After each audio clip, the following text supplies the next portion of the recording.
Bonjour à tous, bienvenue sur la chaîne. Dans cette vidéo, je vais vous montrer comment on récupère le miel quand on a très peu de matériel, voire pas du tout. Après, le mieux c'est quand même d'investir un tout petit peu dans du matériel, ça vous rendra les choses plus simples. Un petit maturateur, c'est pratique pour mettre en pot.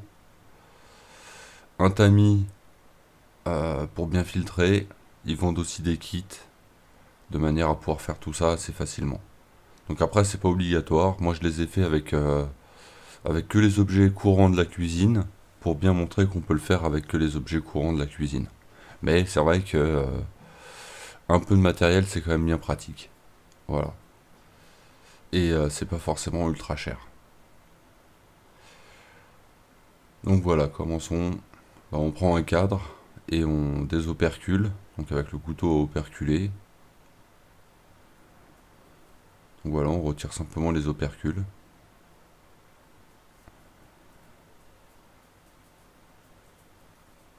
Donc ouais, le couteau operculé est pas très dur à utiliser. Genre c'est pas un savoir-faire incroyable pour pouvoir l'utiliser de cette façon-là. En réalité, c'est très facile. Après, réussir à couper juste les opercules, c'est un peu plus compliqué, mais le coup de main vient vite. Le coup de main vient vite. Il n'y a pas besoin d'avoir un savoir-faire vraiment particulier.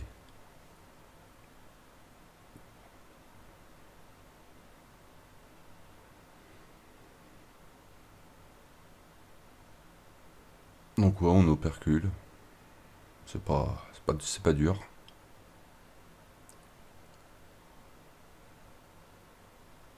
Après, si vous n'avez pas de couteau operculé, comme vous avez vu, c'est juste en fait un grand couteau. Si vous pouvez le faire aussi avec un couteau à pain. Ça marchera, pour ainsi dire, quasiment aussi bien.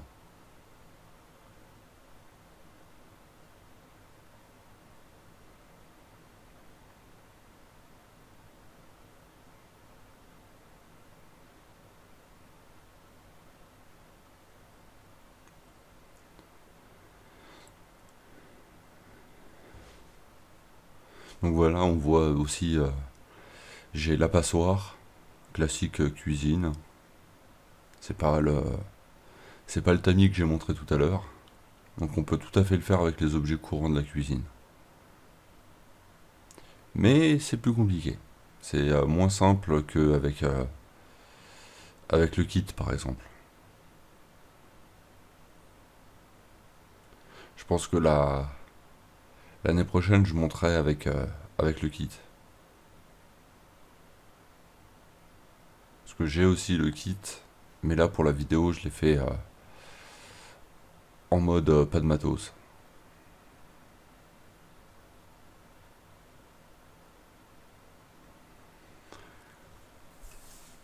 Donc voilà, une fois qu'on a désoperculé, on prend un couteau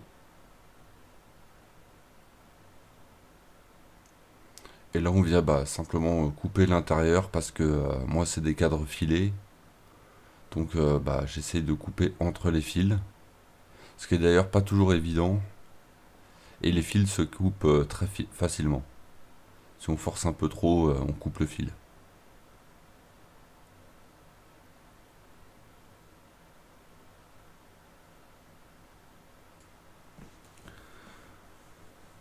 Voilà, donc à partir de là, normalement, les rayons tombent assez facilement. Et ensuite, voilà, il y a deux solutions. Soit on met dans le saladier et après on tasse en fait avec une spatule.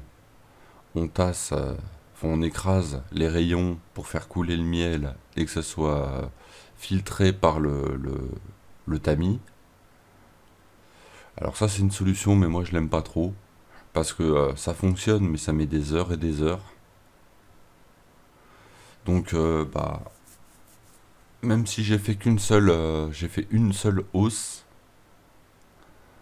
de cette façon-là. Une seule hausse, ça m'a pris quand même déjà pas mal de temps. Euh, donc c'est pour ça, moi j'utilise pas cette technique-là. Euh, je- on découpe les rayons, on met dans le saladier. Sauf que les rayons, moi je vais les prendre et en fait et les écraser directement à la main, dans ma main, pour faire couler directement le miel dans le saladier. Ça évite d'avoir la cire et le miel dans le saladier, parce que dans ce cas-là, ça va mettre des heures à être filtré. J'écrase les rayons dans ma main pour faire tomber quasiment que le miel. Et du coup, ça met énormément moins de temps à filtrer. Ce qui est logique parce que là, dans ce cas-là, le saladier il filtre que du miel quasiment, alors que sinon il devrait filtrer une sorte de bouillie de, de miel et de cire. Et dans ce cas-là, ça mettra très très longtemps. Il faudra avoir plusieurs seaux ou plusieurs casseroles et plusieurs tamis pour pouvoir faire une hausse. Donc voilà, c'est pour ça que pour le moment je découpe et je mets dans le saladier. Et ensuite j'écrase les rayons à la main pour faire sortir que le miel. Et en fin de compte, je me retrouve à la fin avec une sorte de une petite boule de cire euh, dans la main. Une fois que tu as bien tout écrasé dans ta main et fait sortir le miel au travers de tes mains en fait. Bon, la technique est un peu barbare, hein, je l'avoue, c'est une technique un peu préhistorique. Enfin, je rigole, mais c'est pas forcément. Enfin, je pense pas que enfin, j'en sais rien, j'étais pas là, mais quoi qu'il en soit, c'est une technique un peu barbare. Mais je trouve que ça a de meilleurs résultats qu'avec la spatule en écrasant et en attendant des heures et des heures. Donc c'est pour ça que moi je préfère écraser avec les mains pour faire sortir le miel tout de suite et qu'il arrive dans le tamis. Il sera filtré beaucoup plus rapidement et il arrivera dans la casserole beaucoup plus rapidement. Il n'y a, pas de, il y a quasiment pas d'attente. Très peu d'attente, tu t'écrases, tu passes au rayon suivant, t'écrases, tu passes au rayon suivant. Après voilà, j'écrase bien avec les mains pour laisser le minimum de miel possible. Donc j'écrase vraiment bien bien bien avec les mains. Et ensuite, si tu te retrouves vraiment avec une petite boulette de cire très compacte dans la main que tu poses sur le côté. Parce qu'en fait ça, avant de le jeter, je vais le mettre dans un seau et ce seau, je vais le remettre près de la ruche pour que les abeilles puissent récupérer le peu de miel qui reste. Ça leur fait toujours ça de gagner, donc voilà quoi. Plutôt que de le laisser dans le seau pour ensuite le faire fondre et refaire des cires, je préfère leur donner comme ça, elles peuvent récupérer toujours un petit peu de miel que j'aurais pas pris. Ça évite de gâcher quoi. Si vraiment j'ai tout récupéré au niveau miel, elles vont même pas s'y intéresser. S'il reste un tout petit peu de miel, elles vont y aller, et franchement, c'est rare qu'elles y vont pas. Donc ça veut dire que à chaque fois, je laisse un petit peu de miel derrière. Donc autant qu'elles le récupèrent plutôt que ce soit perdu dans le mélange de boulettes de cire, d'eau et, euh, et le feu qui est en dessous pour récupérer une cire propre et faire des cires gaufrées après. Donc voilà, là on nettoie donc bien le cadre.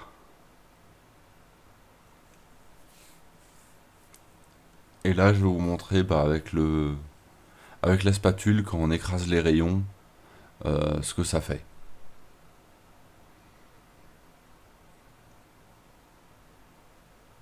Et vous allez voir que c'est long. Donc voilà, le cadre après, une fois que c'est fait, on le met un peu de côté. Mais les cadres c'est pareil. Les cadres généralement je les remets près de la ruche parce qu'il reste toujours un petit peu de miel, un peu délicat, un peu de cire, un peu de miel délicat à récupérer. Du coup, je le laisse dehors près de la ruche. Comme ça, elles vont retourner récupérer un petit peu le miel qui reste que j'aurais oublié. Donc voilà, là avec le dos de la cuillère, j'écrase les rayons pour faire couler le miel. Et vous allez voir qu'en fait c'est vachement long. euh, et pour un résultat qui est pas très intéressant, je trouve. Parce que t'écrases, t'écrases, t'écrases. Certes, ça coule en dessous, il y a un petit peu de miel qui coule en dessous. Mais c'est très très long, quoi. Vraiment très très long à s'écouler entre la cire et le miel.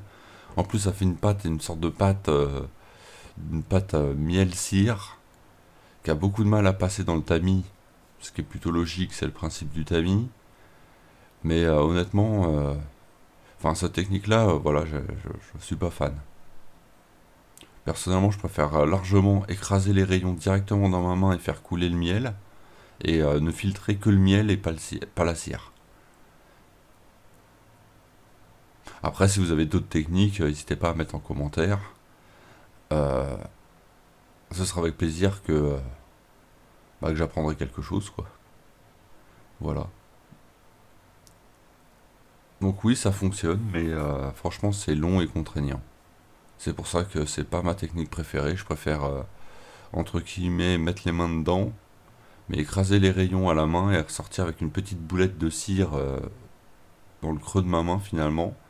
Et finalement, j'ai été beaucoup plus rapide et on voit vraiment le niveau de miel descendre dans le taille.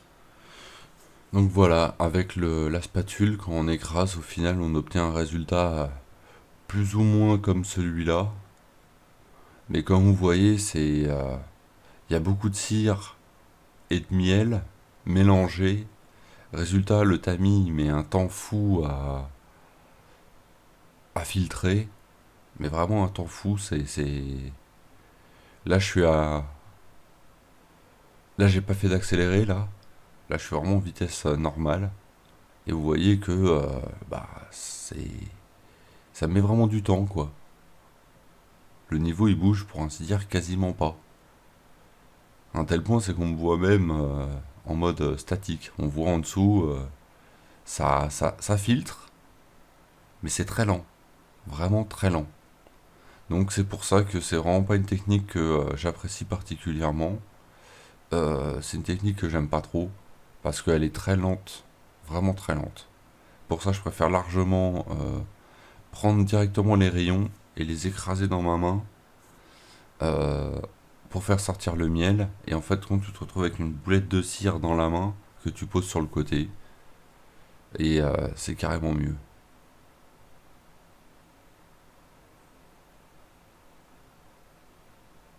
Ouais, j'essaye avec le tamis de le mettre dans des positions un peu différentes, mais en vrai, ça change pas grand chose. Pendant un moment, je me suis dit peut-être que la cire a venu boucher, boucher les petits trous. Donc je me suis dit en le mettant sur une position différente, il aura accès à de nouveaux petits trous pour pouvoir être filtré ailleurs. Mais comme vous voyez, voilà, c'est vraiment très lent, quoi. Donc c'est pour ça que c'est vraiment pas une technique que je fais. Moi, je préfère largement prendre les rayons et les écraser directement dans ma main pour faire sortir le miel. Et ensuite, je pose la boulette sur le côté, je prends un autre, j'écrase, je pose la boulette, j'écrase, je pose la boulette de cire. Voilà, c'est beaucoup plus rapide et la filtration se fait beaucoup mieux, c'est beaucoup plus fluide. Voilà. Si je le redis à chaque fois, c'est parce que je l'ai pas filmé.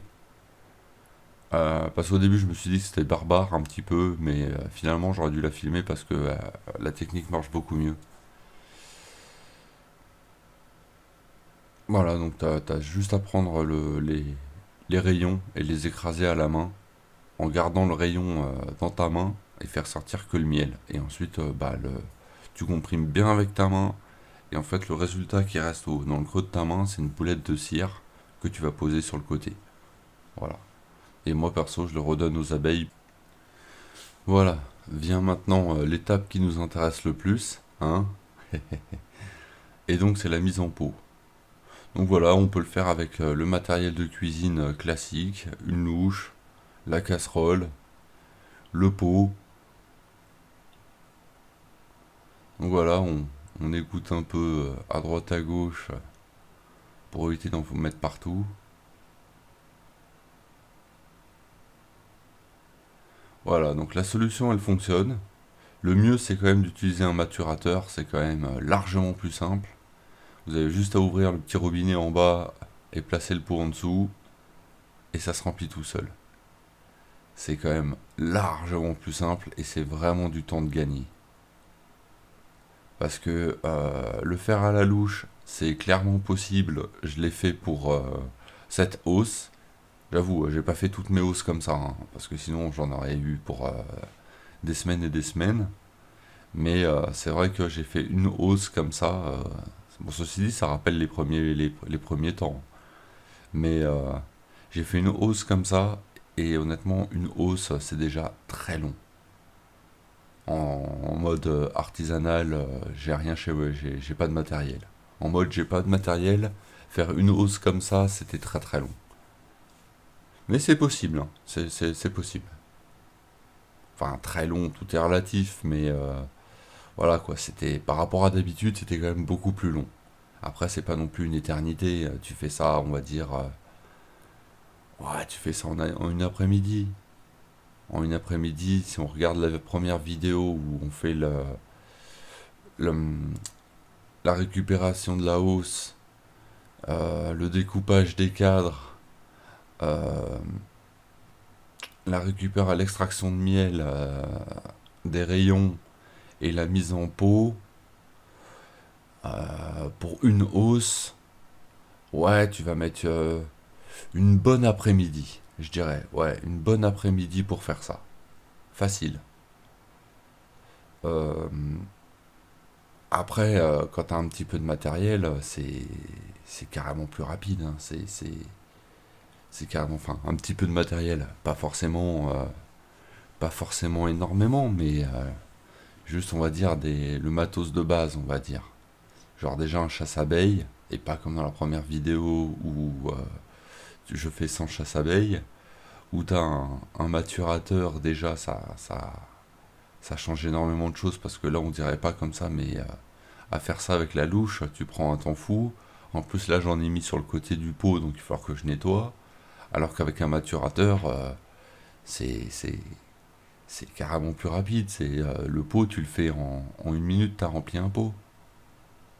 Alors que là, je suis quasiment ouais, je dois être allé à 3 4 minutes facile par pot. Et mine de rien, 3 4 minutes par-ci par-là, bah, au final, ça fait du temps. Bon, après, voilà, je suis pas non plus au chrono, mais, euh, mais voilà, ça fait du temps. Donc c'est pour ça que honnêtement, un maturateur, ça vaut vraiment le coup. Le gros tamis, c'est pratique aussi. Si vous avez un peu plus les moyens, le kit, franchement, c'est pas mal du tout. Ça permet vraiment de faire pas mal de trucs et de pas salir beaucoup votre cuisine grâce au kit, parce que c'est plutôt pas mal fait. Alors après, je fais pas de la pub spécialement pour le vendeur qui proposait le kit et le maturateur et le tamis. C'est juste que moi je commande souvent chez lui et donc du coup voilà. Mais il n'y a pas de pub particulière, hein. Vous pouvez aller, vous trouverez ça chez n'importe quel bon revendeur. Pas forcément sur celui que. Enfin, certains ont sûrement reconnu le petit logo. Mais voilà. Donc après, voilà, vous pouvez le faire à la louche, c'est possible. C'est prise de tête, mais c'est possible.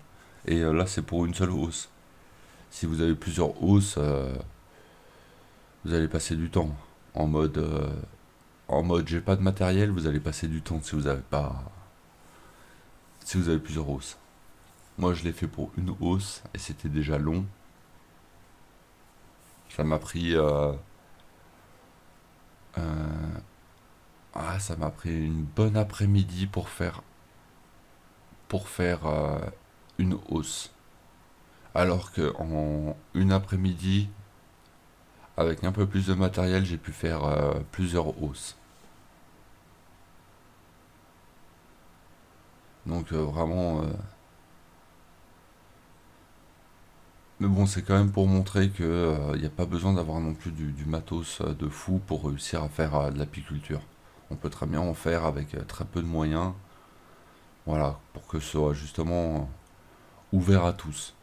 Voilà, c'est le but un peu de cette vidéo, c'est de montrer que c'est ouvert à tous. Il n'y a pas besoin d'avoir une centrifugeuse électrique, un maturateur en alu, un tamis en alu, du matos de fou furieux, quasiment une miellerie pour pouvoir faire un pot de miel.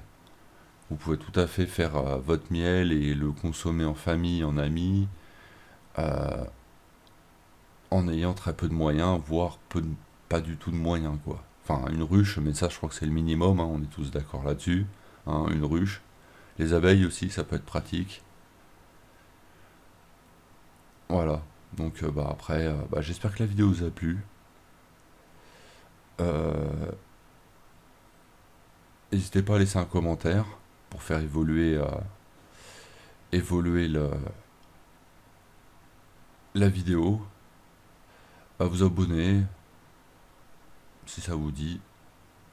Voilà. Quoi qu'il en soit, merci à vous et surtout bonne continuation et bon démarrage pour ceux qui veulent démarrer en apiculture. Vous allez voir, c'est intéressant. C'est le moins qu'on puisse dire. Voilà. Merci à vous. À plus.